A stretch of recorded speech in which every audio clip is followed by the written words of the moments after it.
Senang sekali kembali melayani di gereja GCC. Pemain musiknya boleh temenin saya. Tapi pakai kursi ya, kasihan kalau berdiri terus. Oh ya ada kursinya, oke. Thank you. Baik, saudara, saya akan menyampaikan bagian yang pertama ini, gimana gereja Tuhan atau anak-anak Tuhan penting dalam kehidupan kita tuh berjalan dengan Tuhan ya. Mari buka bersama dengan saya Amos pasal 3. Kitab Amos pasal 3. Kitab Amos Perjanjian Lama pasal 3 ayat yang ketiga. Oke, kalau saudara biasa dibuka, ya dibuka, kalau enggak baca Alkitab, atau kalau enggak bawa kitab suci ya bawa handphone suci ya. Bisa dibuka. Mari kita baca Amos pasal 3 ayat 3. 1, 2, 3. Berjalankah dua orang bersama-sama jika mereka belum berjanji? Jadi Amos pasal 3 ayat 3, berjalankah dua orang bisa bersama jika mereka belum berjanji atau belum bersepakat atau belum bersehati atau tidak punya tujuan yang sama? Jawabannya pasti tidak bisa. Salah satu boleh? Atau yang sana aja boleh temenin saya? Ya. Boleh temenin saya. Namamu siapa? Darren. Karen. Ya. Darren. Kamu sini, kiri, sebelah kiri lah. Alkitab menulis gini ya.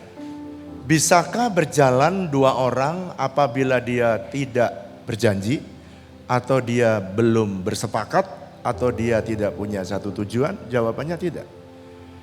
Jadi kalau selama seseorang bisa punya tujuan yang sama, ini berlaku untuk organisasi, juga berlaku untuk keluarga, berlaku juga untuk gereja. Jadi kalau kita punya tujuan yang sama, mudah sekali. Mau pergi kemana saja tanpa effort, dan kita tetap berjalan bersama-sama. Tetapi ketika seseorang atau organisasi, orang dalam organisasi, dalam keluarga, tiba-tiba yang satu pengen ke kanan, yang satu tujuannya ke kiri.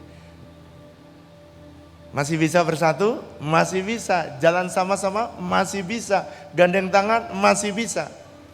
Tapi setahun, 2 tahun, 3 tahun tiba-tiba, perhatikan ya, kalau ada keluarga mulai ada konflik, terjadi kenapa? Karena begini, begitu satu pengen ke kanan, satu pengen ke kiri, terjadi ketegangan. Lihat, ada ketegangan. Karena badanmu kuat ya, pertahankan ininya ya. Terjadi ketegangan. Kenapa banyak konflik? Kenapa suami istri konflik? Ya karena punya tujuan yang berbeda. Di gereja juga selama pelayannya dan gembalanya punya tujuan yang sama, dia akan terus berjalan bersama-sama. Tapi kalau satu pengen ke kanan, satu pengen ke kiri, kamu ke kiri ya nak ya. Dan tetap memaksa dia ke kiri, saya mau ke kanan, akhirnya apa yang terjadi? Lepas. Itu sebabnya saudara, kalau gereja, organisasi, bisnis, pelayanan, apapun saja, kalau saudara tidak punya tujuan yang sama, one day, setahun kuat, 2 tahun kuat, tapi one day Anda akan split, dan saudara akan satu dengan yang lain menyalahkan. Oleh karena itu kalau pernikahan kita bikin janji, supaya kita bisa sampai garis akhir. Terima kasih Darren. Nah sekarang kalau ayat ini kita terapkan, bisakah dua orang berjalan satu Tuhan, satu saudara? Kalau kita mau ngomong dengan Tuhan, jalan dengan Tuhan. Jawabannya bisa, tetapi bukan Tuhan yang menyesuaikan saudara, tapi siapa yang harus menyesuaikan? Saudara yang harus menyesuaikan. Kalau saudara mau menyesuaikan dengan Tuhan, maka saudara bisa berjalan dengan Tuhan. Kita telah dimerdekakan dalam Galatia pasal 5, Roma pasal 6. Saudara itu sudah merdeka, sudah terima Tuhan Yesus dari semua belenggu dan dosa kita. Saudara diberi kehendak bebas untuk bisa berjalan bersama dengan Tuhan dan dipakai untuk melayani Tuhan. Jadi kebebasan kita bukan dipakai untuk berbuat dosa, itu Galatia 5. Tetapi kebebasan kita justru dipakai untuk kita sediakan hidup kita berjalan dengan Tuhan. Saya jalan dengan Tuhan sudah 42 tahun. Sejak saya mengenal Tuhan hari ini, tahun ini adalah tahun ke-42 tahun. Saya berjalan dengan Tuhan. Dan saya melihat ketika saya selaraskan hidup saya dengan Tuhan, di situ justru mujizat banyak terjadi. Kalau saudara bertentangan dengan Tuhan, saudara akan menuai banyak konflik, baik dalam keluarga, dalam bisnis. Ada seorang hamba Tuhan namanya William Barclay. Dia berkata begini, Christian freedom does not mean being free to do as we like. But Christian freedom, it means being free to do as we ought. Jadi kemerdekaan kekristenan itu bukan untuk bisa lakukan apa saja. Tetapi kebebasan kita itu untuk melakukan apa yang seharusnya kita lakukan untuk Tuhan. Ada seorang hamba Tuhan namanya Thomas Watson, dia berkata, to serve God, to love God, to enjoy God is the sweetest freedom in the world. Saudara, kalau anak muda punya kebebasan, dan kebebasanmu untuk kau pakai mengasihi Tuhan, untuk kau pakai menikmati Tuhan, berjalan dengan Tuhan, maka itulah kebebasan yang terindah. Makanya dulu waktu muda kita kenal, kalau saudara yang sudah lama ngikut Tuhan, masa muda itu masa yang terindah. Masa untuk meninggalkan semua dosa dan dipakai untuk melayani Tuhan.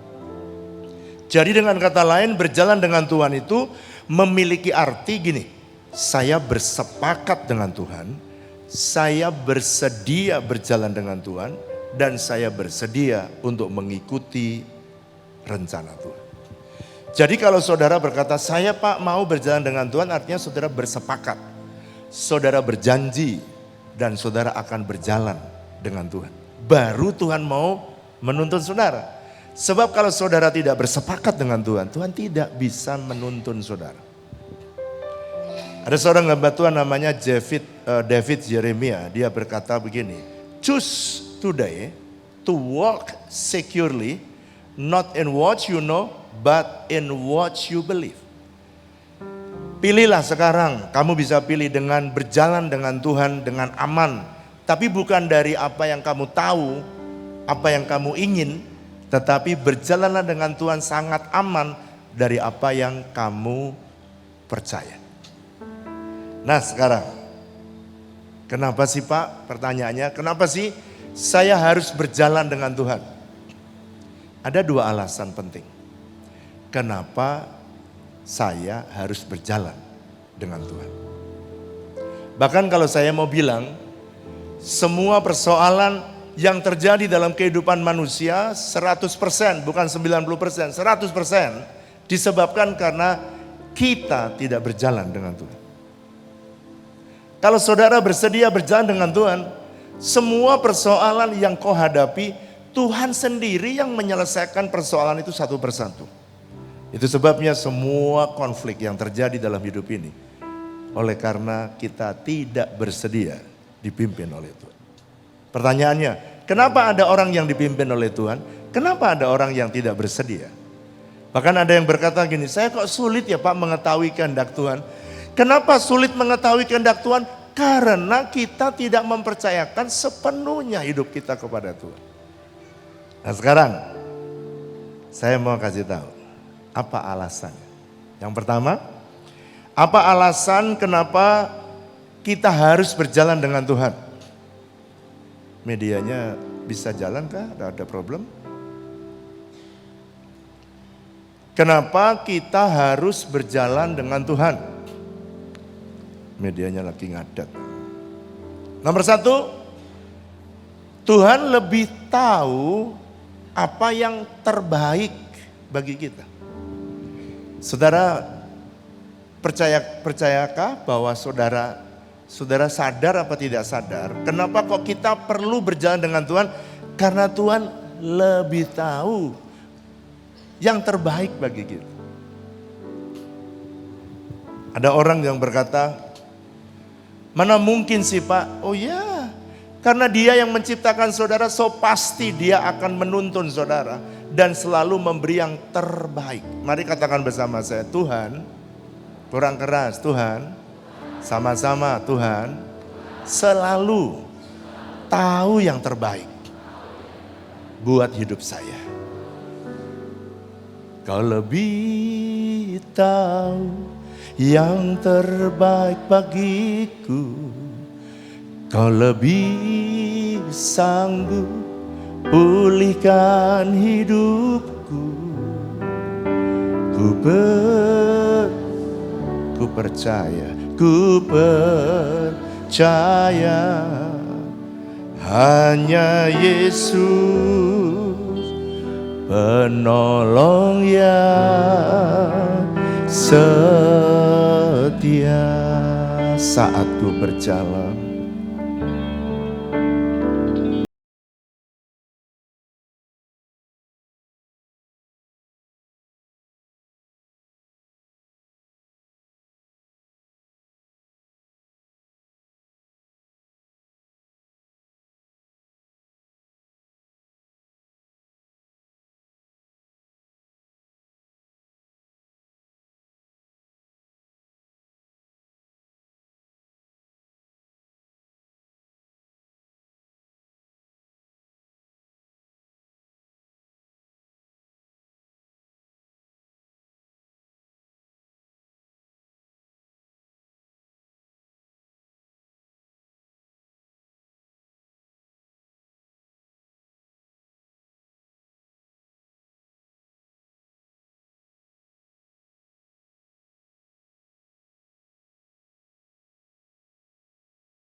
ini pernyataan umat-Mu Tuhan.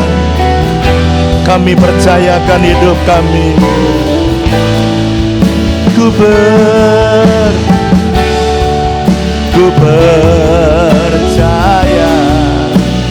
hanya Yesus penolong yang setia.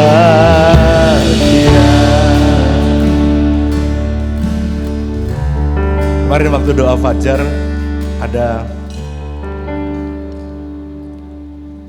satu orang dari Ambon, dia bersaksi, namanya Pak Edwin. Saya berani bersaksi karena ada yang dia sudah publicly dia cerita.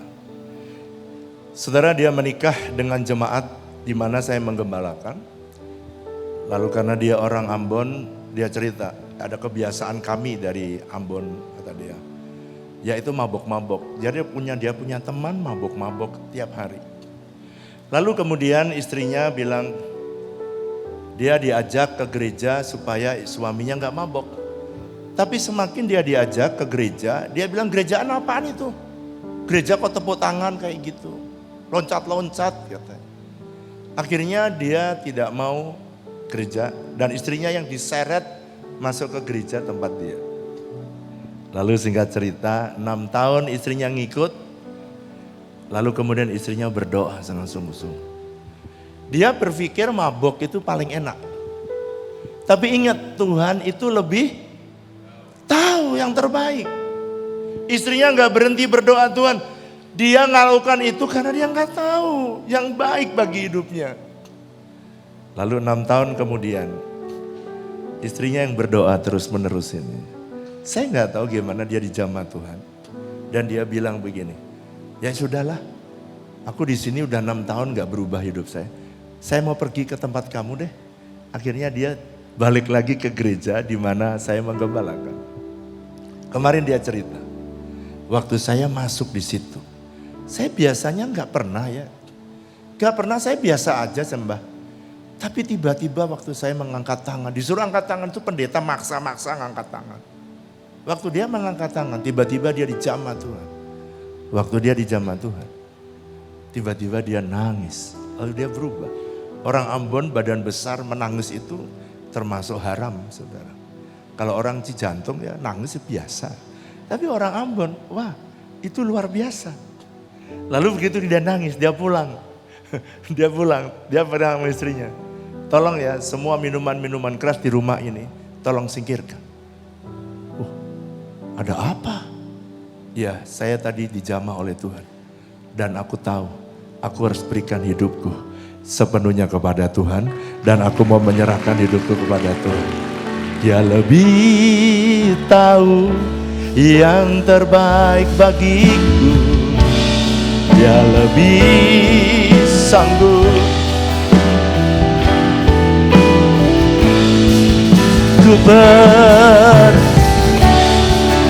Ku percaya hanya Yesus penolong yang setia. Lalu dia cerita, teman-temannya kalau datang biasanya mabok, kali ini dikasih makan bubur. Lalu kemudian diajak, dia bilang, dia cerita, saya nggak mau mabuk lagi. Wah, nggak happy dong kita. Saudara, dari satu orang ini biasanya ngajak mabuk-mabuk, kasih bubur biaya lebih murah, toh, bubur. Dan akhirnya teman-temannya bisa berubah. Dan sekarang dia cerita, dulu Pak, teman saya ini semua mabuk. Setiap pagi istri saya tuh beresin rumah, ini ngepelin rumah. Tapi sekarang dia teman-temannya dibawa satu-satu kepada Tuhan. Dan dia sekarang jadi pemimpin kelompok sel. Dari orang yang mabuk-mabuk itu sekarang jadi murid Kristus semua. Karena dia belajar mengiring Tuhan. Bayangkan, tapi kalau yang belum mabuk jangan mabuk lalu kemudian baru cari jiwa, jangan. Yang sudah baik jangan mabuk. Gak ada yang amin. Ada seorang hamba Tuhan namanya Woodrow Kroll. Dia berkata begini, the God who knows you best knows the best for you.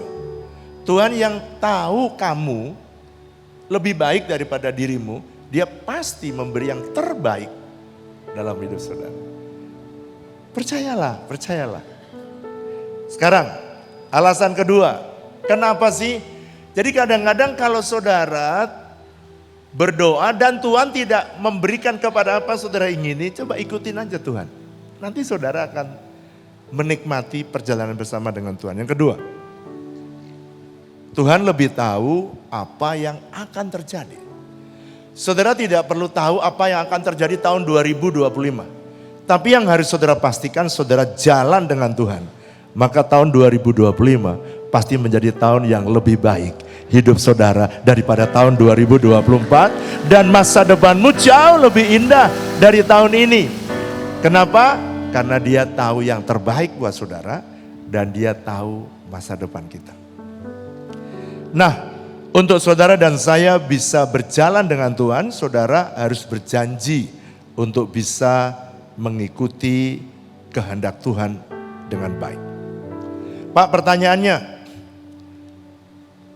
apakah ada garansi kalau saya berjalan dengan Tuhan? Apakah ada garansi bahwa Tuhan akan menyatakan dirinya kepada saya? Mari buka bersama dengan saya. Mazmur pasal 32. Ini pertanyaan banyak jemaat. Mari buka Mazmur pasal yang ke-32. Media bisa tolong Mazmur 32 ayat yang ke-8 bisa dibuka supaya semua jemaat bisa membaca. Mazmur 32 ayat 8. Kalau saudara bisa ketemu, mari baca bersama dengan saya dengan suara keras. 1, 2, 3. Aku hendak mengajar dan menunjukkan kepadamu apa? Jalan yang harus kau tempuh. Aku hendak memberi nasihat, mataku tertuju kepadamu. Wow. Jadi kalau saudara berkata aku mau jalan dengan Tuhan, ini janji Tuhan. Tuhan janji bahwa saudara akan diberikan, diajar oleh Tuhan. Yang kedua, saudara akan diperintahkan Tuhan untuk memberikan menunjukkan jalan yang harus saudara tempuh.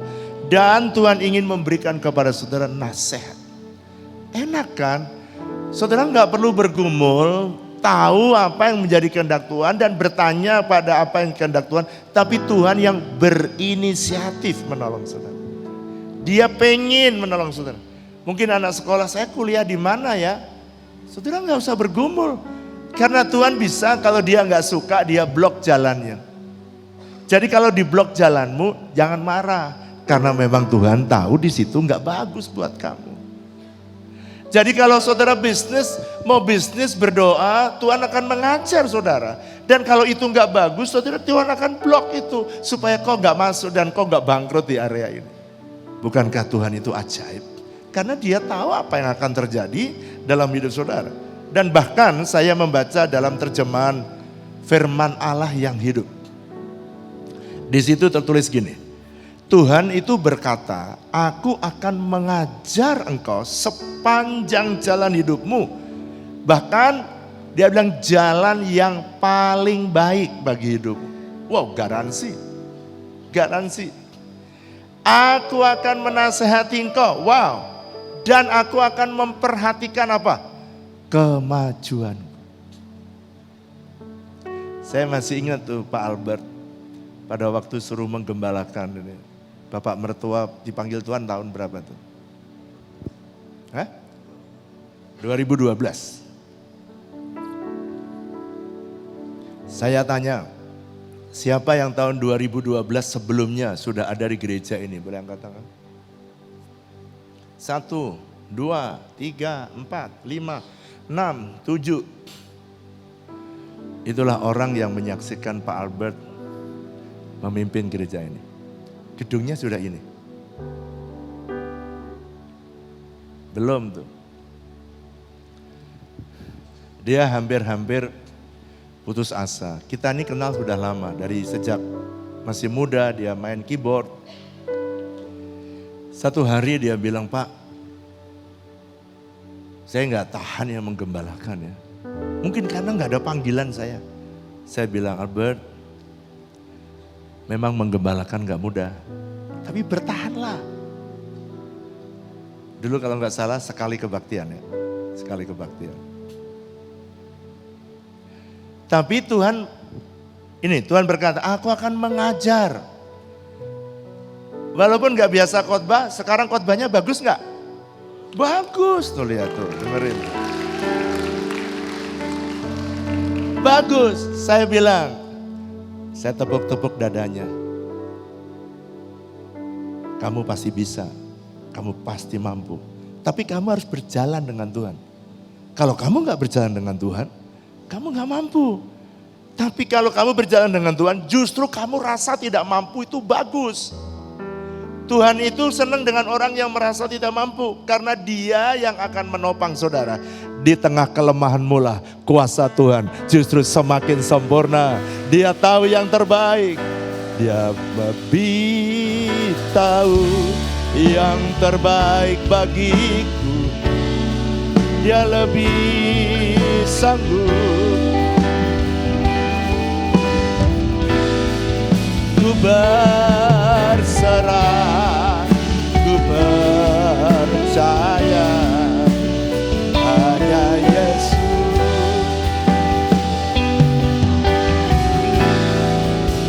Setia.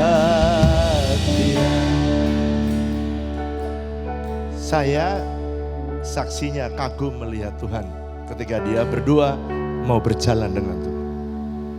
Saya mau beritahu, saya banyak sekali businessman yang sudah give up di tengah jalan. Saya lihat banyak businessman yang sudah give up.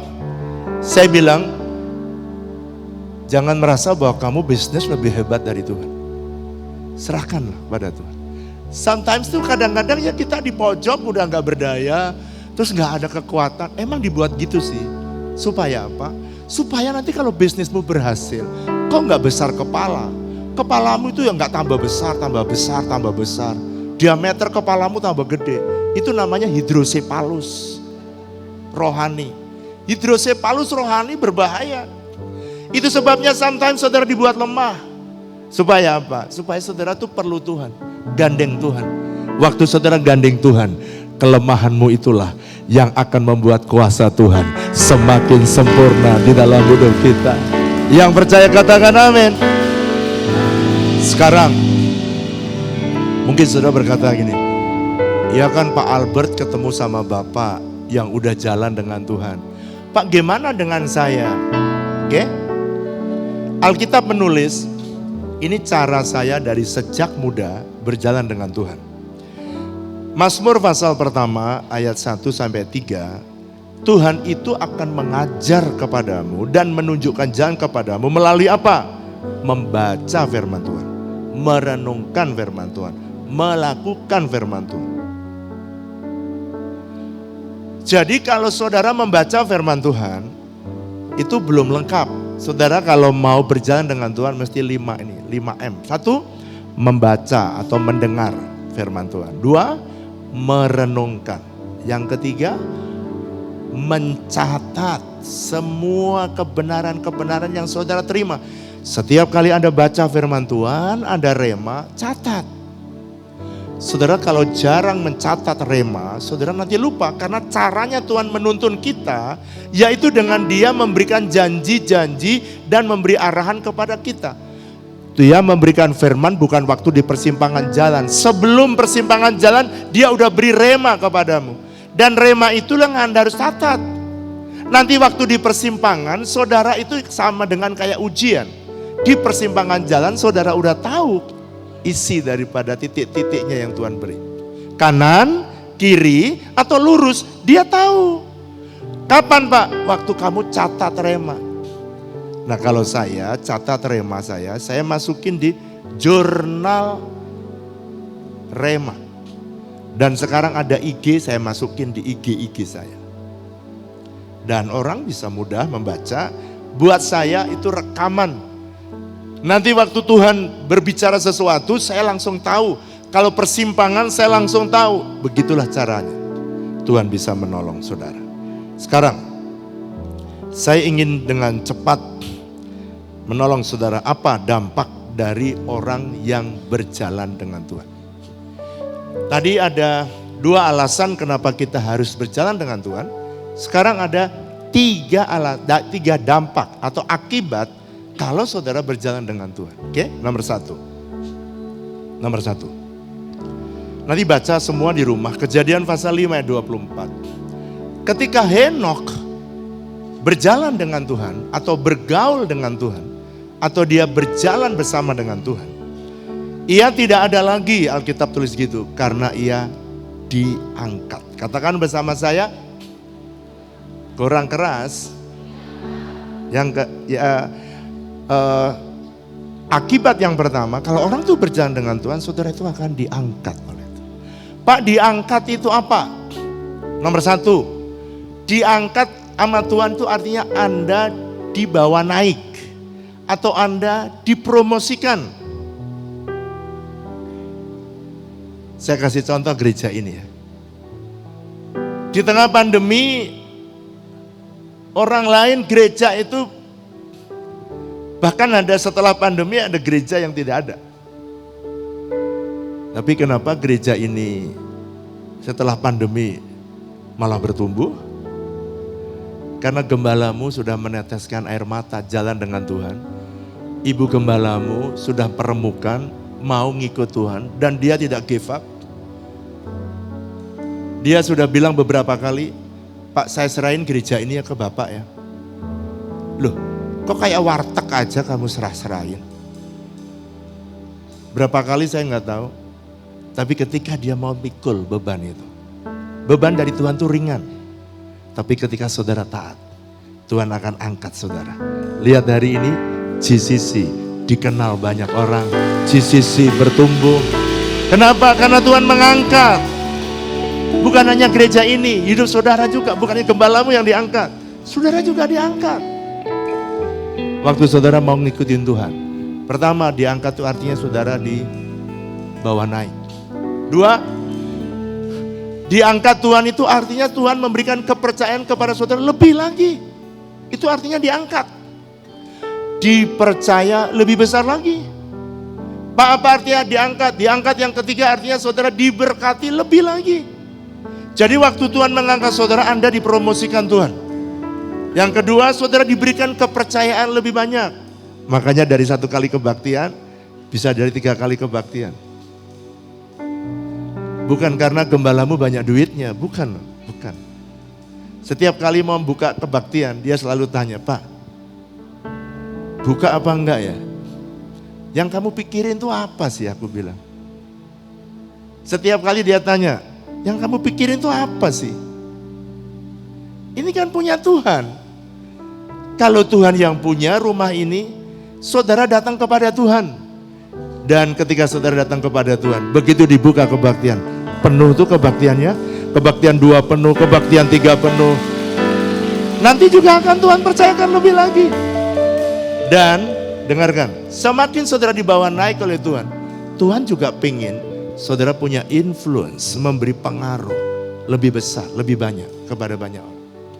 Doa saya, biarlah saudara tahu bahwa ketika saudara berjalan dengan Tuhan, saudara itu akan diangkat. 2, ayat yang Keluaran pasal 33, 15, 16. Kalau Tuhan itu berjalan dengan saudara, yang kedua, Tuhan akan membimbing saudara dan Tuhan akan membedakan saudara dengan orang lain. Tuhan akan bedakan saudara dengan orang lain. Kenapa, Pak? Ya nggak tahu saya. Karena Tuhan yang berjanji.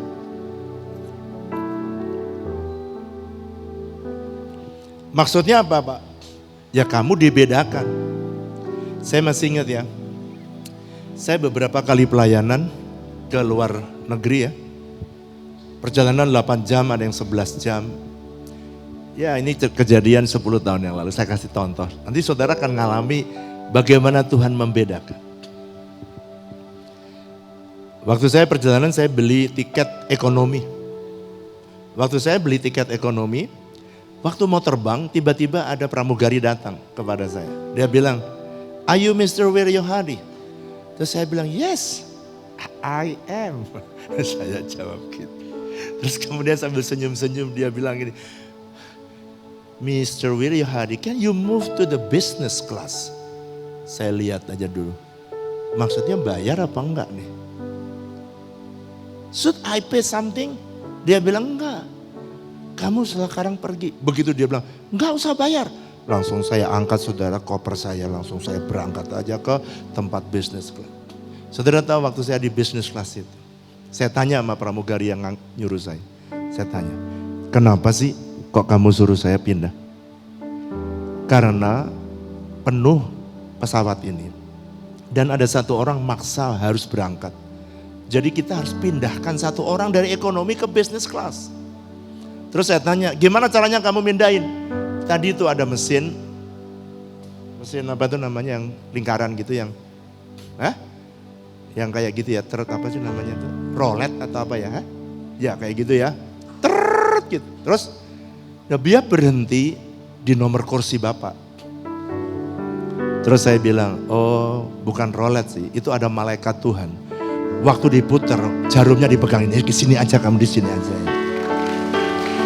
Supaya hambaku ini bisa duduk lebih nyaman gitu." 10-15 tahun lalu kalau beli business class belum mampu. Dan Tuhan tahu, saya beli ekonomi tapi Tuhan tahu bahwa saya harus pelayanan di sana dan capek itu. Lalu kemudian saya cerita sama orang. Orang bilang, "Itu mah kebetulan, Pak." Di dalam Tuhan itu nggak ada kebetulan. Jadi kalau saudara tiba-tiba dipromosikan, yang lain enggak, saudara naik aja sudah. Jadi orang kebetulan, enggak. Kebenaran. Emang benar kamu diangkat.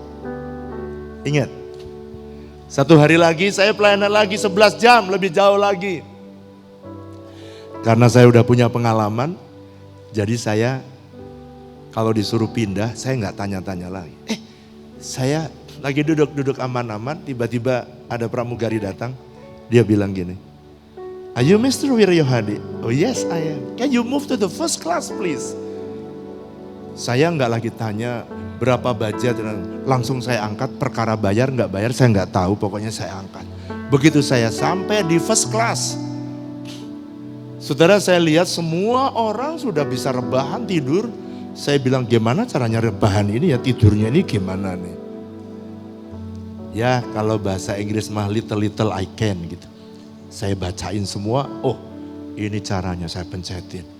Waduh saudara, waktu saya duduk di situ, pramugari setiap 5 menit tanya, makanannya apa, mau sajikan makanan. Dari sejak saya duduk, sampai saya makan makanan Jepang, makanan Korea, makanan Amerika, Western, Indonesian food, semua lengkap. Terus dalam hati saya, kok gua aja yang makan, yang lain kok pada tidur ya. Karena dia tidak, kalau di first class, tanda untuk memberhentikan pramugari kasih makan, itu dengan cara dikasih kamar, tidur. Kalau di ekonomi kan melek, terus kan juga nggak dikasih makan kan saudara kita. Kalau di first class, kalau nggak mau makan, tutup. Saya cari akal gimana, udah kenyang ditawarin terus. Saya cari akal gimana caranya nutup. Ternyata bisa nutup. Dan saya baru tahu, oh caranya. Jadi lain kali kalau beli first class saya udah tahu caranya. Kalau kemarin-kemarin dikasih bocoran, dikasih bonus. Dan itu terus menerus setiap kali saya pelayanan. Satu hari sama istri saya lagi pelayanan sama saya pergi ke Medan, ke Nias. Begitu dari Nias balik lagi ke Medan, naik Garuda. Lalu tiba-tiba istri saya didampirin sama pramugari. Dia bilang, Bu, ibu namanya Swisa Flora. Iya. Samping ibu namanya Pak Wiryo Hadi. Iya. Dia bilang, Bu, langsung pindah bisnis. Langsung istri saya tahu nggak? Senggol saya. Tanya dulu berapa biaya. Ya, belum punya pengalaman loh. Maksudnya gimana? Udah ayo pindah. Bayar enggak? Wanita tuh selalu bayar apa enggak selalu tanya. Betul enggak? Kalau enggak bayar langsung diangkat. Langsung tasnya diambil saudara, langsung pergi. Kenapa kok kamu pede sekali? Aku udah berulang kali seperti ini. Saya mau beritahu, saudara kalau berjalan dengan Tuhan, Tuhan akan membawa saudara naik dan hidup saudara akan dibedakan dengan orang lain. Haleluya. Yang terakhir, lalu saya minta minta singer WL boleh kembali. Yang ketiga, Tuhan akan menyertai saudara. Kalau saudara berjalan dengan Tuhan, ini impact yang ketiga. Tuhan akan menyertai saudara sehingga saudara menjadi orang yang selalu berhasil. Katakan bersama saya, selalu. Kurang keras. Selalu berhasil. Kalau saudara baca di Kejadian 39 ayat 2 tidak dikatakan gini, kenapa Yusuf selalu berhasil? Dia tidak dikatakan karena dia smart. Dia tidak dikatakan karena dia berhikmat. Dia karena lulusan perguruan tinggi, enggak dibilang gitu. Kenapa dia selalu berhasil? Karena dia disertai. Saudara kalau mau selalu berhasil, bukan gini, kadang berhasil, kadang gagal. Kadang berhasil, kadang gagal. Tapi kalau saudara pengen selalu berhasil, berikanlah dirimu berjalan dengan Tuhan. Waktu saudara berjalan dengan Tuhan, kau akan lihat pekerjaanmu, bisnismu, semua pelayananmu akan Tuhan angkat dan menjadi berhasil. Mari bangkit berdiri sama-sama.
saya pengen berdoa. Mungkin ada di antaramu yang lagi susah, kok ada di lembah. Mungkin Tuhan sedang membawa kamu di padang gurun dan kau tidak tahu apa yang kau lakukan. Tapi hari ini Tuhan memberi tawaran kepadamu. Maukah kamu berjalan dengan aku? Kalau keputusanmu dan berkata, Tuhan, aku mau mempercayakan hidupku ke depan dengan Tuhan. Kalau saudara mau, angkat tanganmu tinggi-tinggi dan berkata, Tuhan, sambil doa, saudara ambil angkat tanganmu. Saudara berdoa, Tuhan. Oh shantakandarala, berdoa. Serahkan semua bisnis saudara, pekerjaan saudara, anak-anak saudara. Serahkan keluarga saudara dalam tangan Tuhan. Dia tahu kok masa depan anak-anakmu, dia tahu masa depanmu, dia tahu masa depan bisnismu, dia tahu masa depan pekerjaanmu, dia tahu yang terbaik dalam hidupmu. Tuhan, kau jamah, Tuhan, kau pegang tangan mereka. Oh syakadarala patakandarala. Waktu kau susah, dengarkan, karena dia sedang blok jalan yang kamu mau lari supaya kau tidak lebih susah. Jangan marah kepada Tuhan, sebab dia tahu yang terbaik. Oleh karena itu hari ini serahkan hidupmu kepada Tuhan. Engkau akan lihat perkara-perkara ajaib akan terjadi ketika kau berjalan bersama dengan Tuhan dalam hidupmu. Katakan